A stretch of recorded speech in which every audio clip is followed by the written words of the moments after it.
Hey, what is up, guys? And welcome to a new series that I am for now calling This Is How I Get Stuff Done. And I'm here with my friend and competing beard model on the internet, Matt Diavella. You may know him from his channel. Matt Diavella, right? Matt Diavella, yeah, it's very simple.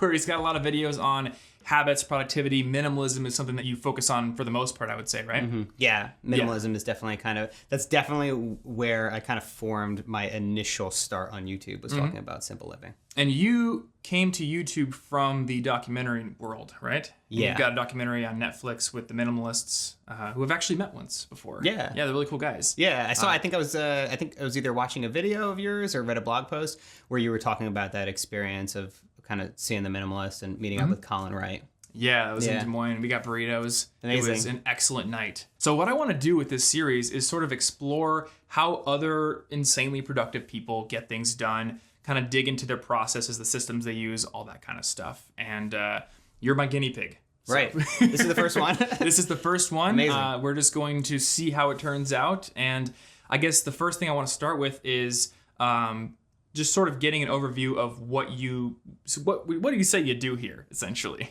Yeah, so I'm a filmmaker. That's the craft. And then I make one video every week for my channel. I also have a podcast that I release on a usually weekly basis. Somewhat weekly basis? Yeah, I mean, I was consistent for about a year and a half of releasing a podcast every single week. And lately I've just been experimenting and trying some different models out. But I would say the core of what I do is just one 8 to 10 minute video every week on my YouTube channel. Okay. And is there anything else that's sort of ancillary to that? Do you have like a blog or a newsletter or? Yes. So yeah, like everybody else, like I have social media, I've got the newsletter, and I have, like I said, the podcast. So I would say when I'm really looking and planning at the beginning of the year what channels and mediums I want to focus on, I would say the two big ones. One is definitely the YouTube channel. Yep. And that's just from the overall response and reception of the channel itself, and also just what I'd love to do most. Yeah. And then I would say that the runner-up is probably either the podcast or the newsletter, because the newsletter is generally once a week. Again, I'm not as strict with that. I don't let myself slip up very often at all with the YouTube channel. Like that's the thing that I'm like, I have to release a video every single week. Yeah. I take a few weeks off every year, or a little bit more, maybe like 3 or 4 weeks total in the year that I might take off. But overall, those are kind of my main channels that I create for. And when you take time off, do you just not publish during those times? Sometimes. Sometimes I don't. Videos in the can? Yeah, sometimes I do have videos in the can. Okay. I think the one thing that I've learned is that I can put a lot of pressure on myself to keep getting ahead and ahead and ahead. And the problem with that is that you can never get ahead. Like there's only so catches up with you. Exactly. And then so I will get to a point where I was 4 weeks ahead. I took a really long 2.5 week vacation, and I felt amazing. Like I just felt so good about getting that far out. And then when I came back from vacation, all my runway was gone. Yep. And I'm like, I had to start over, and I was just so bummed out about it. And it really it was hard to restart again.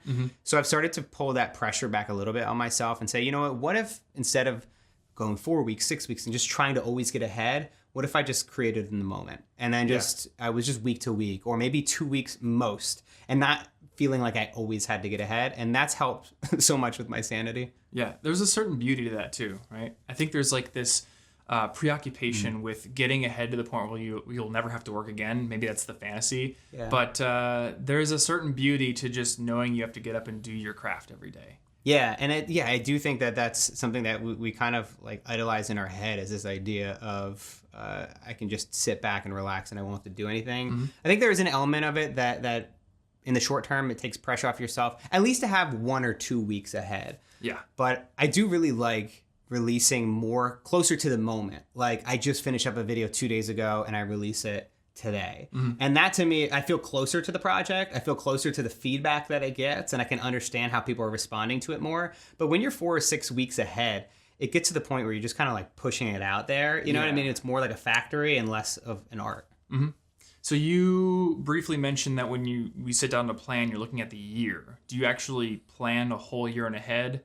What is your planning process for all of your different channels and how far in advance is it? Yeah, so I usually kind of put together a business strategy plan around the beginning of the year. That's usually when it feels right. Okay. But I'll usually kind of recalibrate 6 months into the year. But I basically kind of draw up a notes document on my Mac, and I just work through what are the main channels and the mediums that I want to focus on. I used to in the past focus on growth metrics, but we were talking about this before where it's like, you could always just keep wanting more and more and more. Yeah. And like generally I get pretty happy with like, I'm totally content with where I'm at right now with like numbers. So these days I don't include that, but it's just like, kind of what do I want to get out of it? What are my expectations for the kind of content I want to create and the kind of message that I want to put out there? What are like the topics I want to talk about? And it's usually no more than 1 page to kind of, this is just kind of the jump start the direction of where things are going to go. Okay. And when you sit down to plan or when you sit down to take notes, is it always on your Mac? Is it always in the Notes app? Yeah. So I use the Notes app on Mac, and I have it on my phone. A lot of times, you know, when I'm out, I'll pop it open and I'll take a couple of notes down. Sometimes what I actually do is productivity hack here. When I'm with Nat, my wife, and we're driving, I will ask her to text me an idea. I'm like, oh, I got an idea. Like, smart. Yeah, text me butt sweat. And then she'll just text me butt sweat. And then I'll be like, oh yeah, that, and then I'll forget what that was about. And I'll be like, why did you text me butt sweat? That makes no sense at all. No, but that's like how I'll do it, like on the road or if I'm driving. But otherwise, I'll just open up the Notes app and I'll simply write out a couple notes of, you know, the idea that I have. I usually don't go too long form. Sometimes if it's like a really important idea, I might actually put it on my to-do list as something that I have to do next. Okay. And with to-do lists, what do you use for that? Yeah, I use an app called To Do.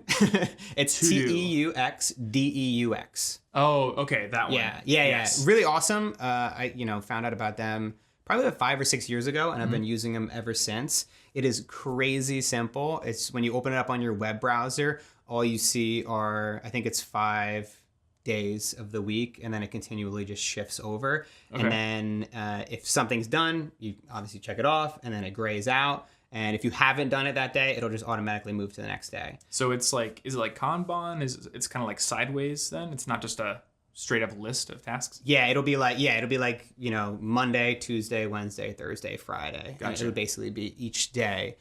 So then I could also like add things to my to-do list, be like, I know I'm not gonna be able to get that done today. I'll put it tomorrow or the next day. I think one of the biggest things for me is making sure that I'm not overloading my to-do list and I'm not doing too much. So I usually pick around 2 to 3 really important tasks that I want to do that day. Okay. And when you're planning out your day, is it the night before? Is it like a week in advance?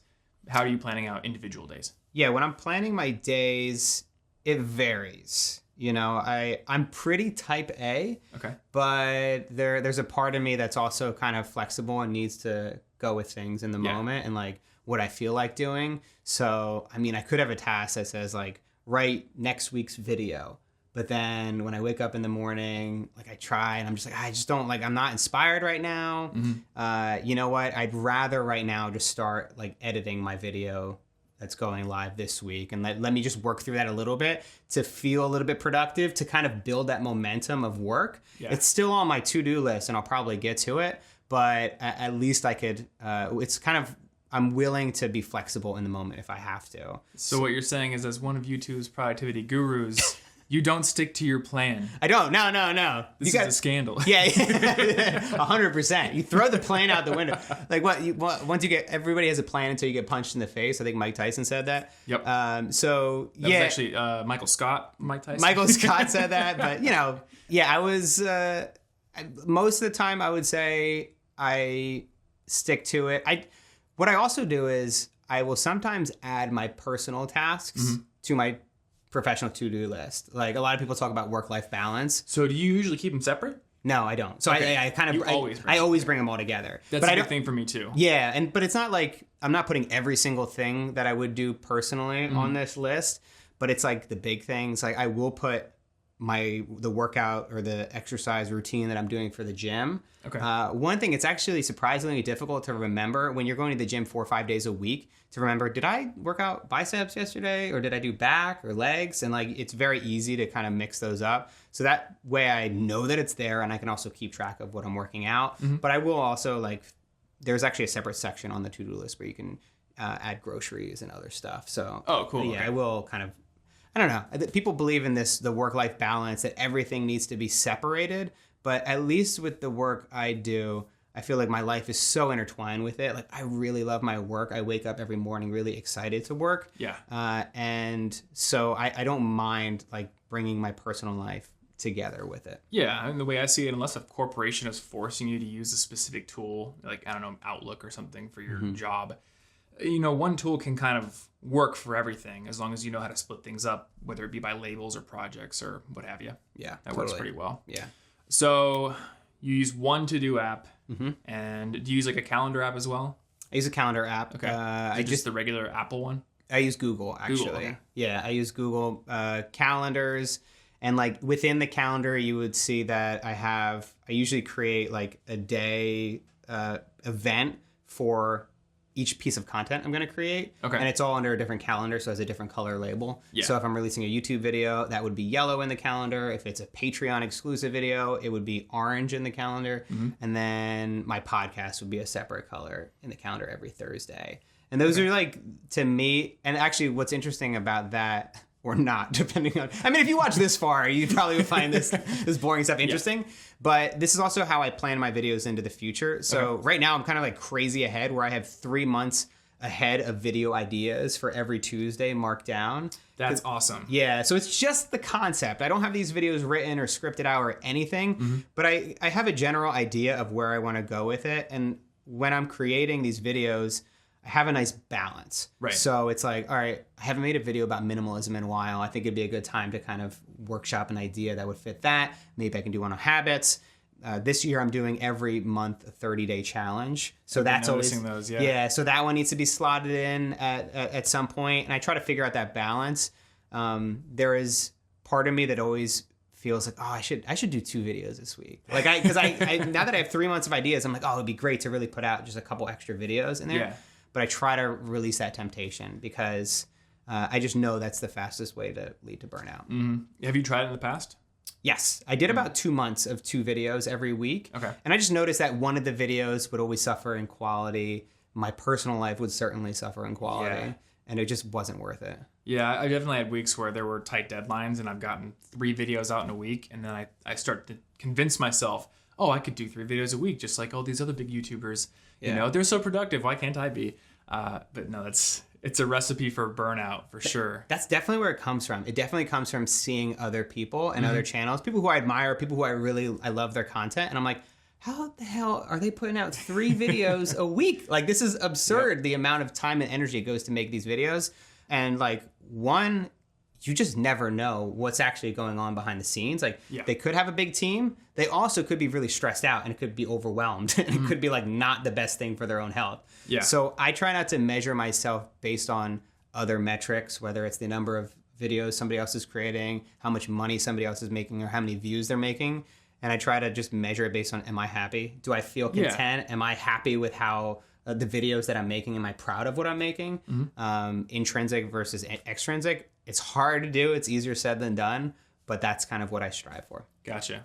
Yeah, I found that people on the internet are sort of professionally good at making it look like it's all easy. And you know, I know you put your video on anxiety, and a few other people have kind of come clean with how stressed out they are. And being at VidCon, you hear a lot of just like, oh yeah, it's you know, it's a complete you know, just absolute disaster. Yeah. And I'm always stressed out, but they make it look easy. Yeah, so. And I think that's something that I'm trying to work on, because a lot of my videos, like just at least my filmmaking style, it can be very clean cut, type A. It can look like I have everything together. And I did have like Maddie H, who we were talking about, another awesome YouTuber. Like, he commented on my anxiety video and he's like, dude, I never would have known that you were going through this, because like it looks like you're like somebody who's just got his shit together.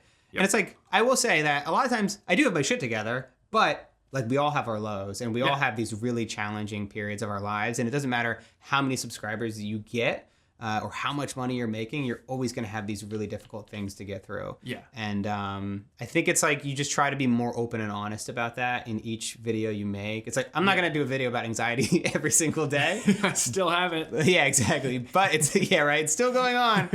But I think it's like, it's helpful to be real and authentic. As much as that word is thrown around these days, I think real authenticity helps. Yeah, there's like a pressure to put on this, I don't know, strong face on the internet. But I guess, you know, you've discovered this. I've discovered this from my limited moments of vulnerability, when you do communicate what you're going through, it actually helps people relate. Yeah. Because I think that, people, especially in the self-help space, can run the risk of making it seem like everything's too easy for them, or that like they have everything together. And then people watching are like, well, what's wrong with me? Why can't I do that? Why am I not feeling, nothing but pure bliss all the time?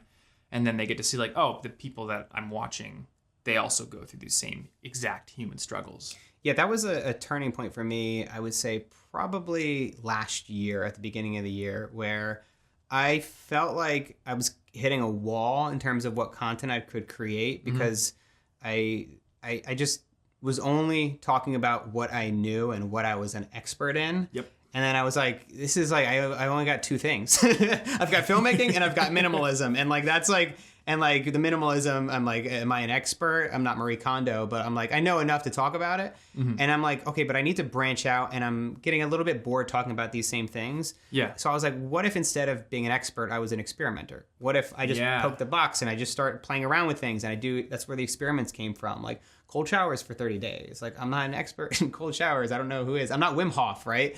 But I can actually explore this and I can learn about it. And I think that to me has made the process more enjoyable. And it's, again, taken the pressure off to be like the expert in everything. Yeah, you're learning along with the audience, essentially. Yeah, I kind of hit the same wall. How many times can you make a video about to-do lists before you've said everything you want to say? And then I kind of had this realization, like, The Power of Habit was written by a journalist. And he went out and he dug to get a story, and then that turned into a book. Okay, well, maybe I need to be a journalist and go ask questions again, go do interviews like this series. Yeah. And you just can't talk about only what you know forever, especially when your job is professional content creator. Yeah. Because all of your time is invested in that instead of learning. People forget about that. People forget about the fact that like the actual job is making videos, and they think that the job is just knowing stuff. My job is minimalism. Sense. I'm not sure. Yeah. 8 hours a day, I'm getting rid of stuff. Yeah. I used to think about that though too. I remember telling my friend who's a self-development life coach, and I was like, man, I envy you, because your job is to like work on yourself and to like, write about self-development and always be learning about that stuff. And it is true that that's a great place to be in, but it's also true that that's a hell of a lot of work. Yeah. And there's also twice as much work as you think that is there. Yeah, exactly. So I want to talk about your organization, essentially. The space you're in, the files, all that good stuff. And obviously the coolest thing is what we're sitting right behind your closet here. So tell me a little bit about how you got your camera gear organized. I love that you think the coolest thing is my closet. Dude, it is. That, like, you're my kind of guy. Natalie does not care about this at all, but I'm like, this to me was, I'm super proud of it. It's like, it's funny because I don't know where all this stuff was before we moved into this new place. We just moved here a couple months ago, and this is the first time that I've had an actual studio to work from, that I can have my gear organized in the way that I want it. It's not shoved under the bed, shoved in a closet somewhere. And so I put a lot of thought into it. I'm like, how do I want this organized? I kind of went with this idea of, what if I made my stuff be like the decor? And it's kind of the play on minimalism. What if I just laid out all my camera gear, all my things on a pegboard?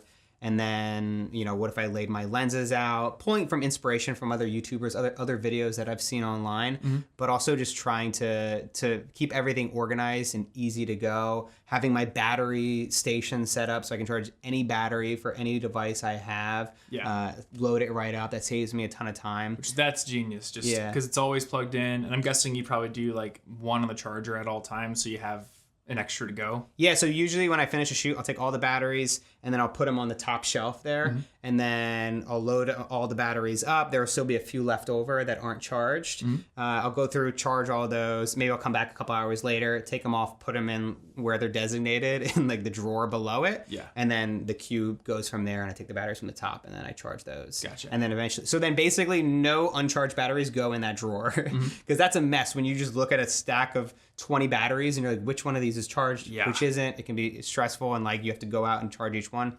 For me, the biggest thing when it comes to organization, when it comes to setting up my workspace, my desk space, even setting up my files online, it's like, how can I reduce as much friction as possible?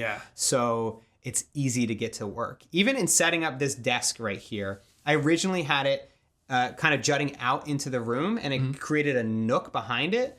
But I just felt myself like, this is going to sound crazy, but it's like, I was so much less likely to walk all the way around. I had to walk around the gear. I had to get around the desk and then sit down. And I'm like, I just want my body, because like sometimes most of the time we're just on autopilot. So I'm like, I just need a straight line straight to my desk, and then boom, I sit down, and then I get to work. And I've noticed like it has helped me out so much. Yeah. So I try to be thoughtful about every single thing in the apartment to reduce that friction as much as I can. That was a big thing for me in music. When I got my new house, I built like this really cool recording studio upstairs, and I realized like I'm not going upstairs to grab the guitar and mess around. So I just moved it all downstairs, like the amp, the guitars, everything is just out in the living room. Yeah. And it's so easy, just grab it, play it, and as a result, I do. Yeah, that's one of those powerful things about habit change is the changing of the environment. Something that I've learned over the past year is when I feel like I'm going to forget a habit, right? That's the hardest thing is like, how am I going to remember every day to keep doing this thing? Oh, yeah. So when I took cold showers every day for 30 days, I just printed up a calendar and then I put it up right next to the shower and I taped it there with a permanent marker. So then every time I went to take a shower, and I did shower daily, so that was an important first step, and I would just exit out and then I would always see it. I did that for meditation. For the gym, I'll keep my protein out on the counter to remember. I see that. It's a cue to be like, oh yeah, I got to go to the gym today. And I think those environmental changes are, it's just about the friction. It's about making it easy for yourself. So do you use any kind of habit tracking apps or anything like that? I don't. Okay. No. I'm envious of people who do, because I see the bullet journals and I'm like, those things look so cool. And like, I mean, I'm sure you've seen them online. Like they're super artistic and beautiful. And like people have these amazing illustrations. But I'm like, I don't have the time right now to make my notebook creative. Yeah. Like for me, that would actually be reverse productive to like spend too much time doing that. I understand how habit tracking can help people. And I think I might experiment with that in the future and just try to track certain things in my life. Yeah. When I'm doing 30-day challenges, I track things, but I don't have like a specific system for tracking those habits in the long run. I do something called the 2-day rule. So that's when I go to basically for my gym workout routine, it's like kind of a keystone habit for me. It's one of the most important habits because it influences so many other things in my life. When I'm going to the gym 5 days a week, 4 days a week, I am more likely to have my protein shake. I'm more likely to drink more water. I'm going to be eating healthier just because I feel motivated and more energized. And I don't want to, binge on junk food. So to keep that gym habit is really important to me. So I enact the 2-day rule, which is basically I will not let myself take 2 days off in a row. Okay. So you could take a rest day any day, even if it's not planned. And then the next day you must go back. Yes, and I could take multiple days off in a week too. Okay. And it's important because like I am so much more likely to miss a third day if I skip 2. Yeah. And then 4 and then 5, and you just get so far from it. That's when you forget. You're like, wait a minute, was I trying to build a habit here? Like, where did it go? So the 2-day rule has been instrumental. I will caveat it by saying that like I'm not super strict with it to the point where I'm going to like hurt myself or I'm sick and I'm going to the gym. I will take a week off if I'm sick. If I'm traveling and I like feel like taking off, I might just travel for 2 weeks and not work out. But knowing that when I come back to my normal routine, the 2-day rule is back and it helps me get right back and build a habit again. That helps. Yeah. Because like I think it's important to know that it's like you put the 2-day rule out there and then people think that that's what I'm doing 365 days a year, and it's not. I would imagine that you're not doing most of what you say all the time. It's more just like, 90% is what we're shooting for. Right? Yeah, 100%. Yeah, because like we're all human. And I mean, we're all working and challenging ourselves to overcome these things, to implement these systems into our lives. Yeah. And it is like, if I can do this most of the time, if I'm on top of my to-do list most of the time, then I'll feel good. And 90% of the time is good enough for me. And if you're striving to be totally perfect, I think you're just going to let yourself down because nobody is. Yeah. Yeah, absolutely. Yeah. What do you do when it's the middle of the day? And for me, this is probably 2-3 o'clock. I don't know what it is for you. You're just riddled with brain fog and you can't motivate yourself to do anything. So I typically go to the gym in the middle of the day. So you're not like a wake up, go to the gym first thing in the morning. I did that for a couple months this year and I liked it. Okay. So again, it's like it might vary, and this is where I'm like not type A, and that like I will kind of structure my day differently at times just to see how it feels. But when I'm going to the gym in the middle of the day, I find that like one, it's a nice break. Like I can go out, get lunch, have some Chipotle, do a workout, and then come back. And I find that, especially if I'm doing cardio, I'm like getting that energy going again. Yeah. The one thing other than that, which gives me energy, is doing different tasks. So I usually try to write first thing in the morning because that's typically the hardest thing for me to do, because it's if I wait till the end of the day, like there's just a certain amount of creative energy that I can get onto the page that I can get into writing. And I couldn't spend 8 hours writing in a day.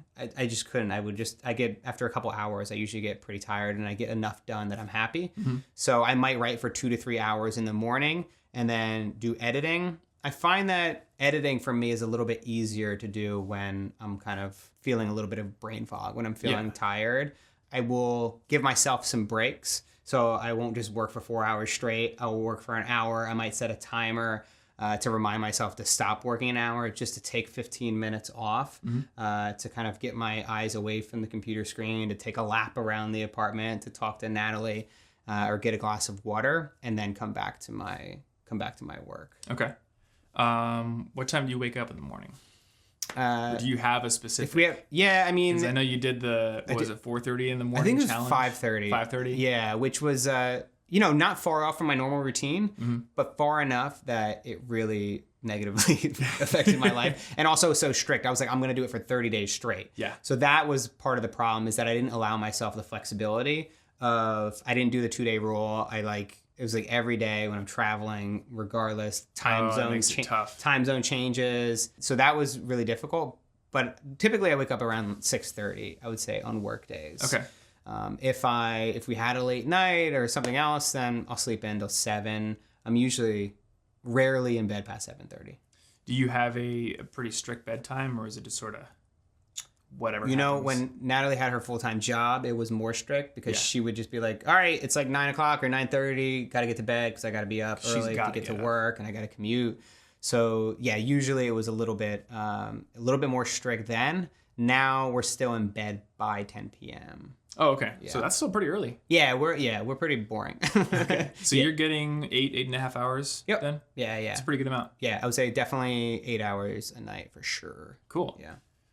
Well, I think that might be enough, because we've done 20 minutes of footage. Yeah, that was great, dude. Yeah. So hopefully you guys enjoyed this interview. Your channel is it just youtube.com/Matt D'Avella? Matt D'Avella. Cool. Yeah. I'll have it on screen with my After Effects magic. Wow. Go check his stuff out. It's better filmed than mine. We're using his cameras. Nah. I'm lucky. Nah, I love your videos, dude. Thank you. And your videos are awesome as well. Cool. I Thanks, binged a bunch of them this morning while I was eating a breakfast burrito. Nice. So, yeah. That's how they're intended to be consumed. Oh, yes. Yeah, Matt D'Avella and burritos. That's like the new thing the kids are doing. Yeah, that's pretty good. I'm going to write that down, actually, on my to-do list. Eat breakfast burrito. Yeah. Dude, thank you for coming on whatever this show is. And y'all should go and subscribe to Matt and start watching his videos. Cool. Thanks, brother. Appreciate it. Yep. Good stuff.